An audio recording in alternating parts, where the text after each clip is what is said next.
What is up, guys? Done at the sites. In this video, I'm going to show you how you can use the DeepSeek API key in your n8n. So first, you need to head over to n8n's website, and then you need to log in with the account credentials. And after that, you need to create a new workflow. And after creating a new workflow, here you need to click on this plus icon and then search for DeepSeek. After searching here, you will see the DeepSeek chat model. Click on this, and after clicking here, you will open the settings of DeepSeek account. From here, click on the top and then click on create new credential.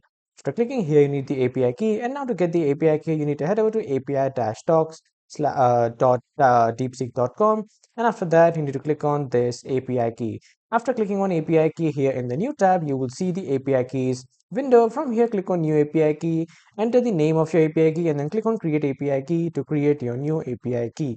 And after that, when your new API key has been created, copy the API key, head back to n8n and paste the particular API key and click on save. And after that, the credential will be successful and the connection has been tested successfully. And as you can see, I'll just show you in the canvas. So as you can see, the DeepSeek AI's API has been set up in the n8n. So that was all for this video, everyone. Thank you for watching.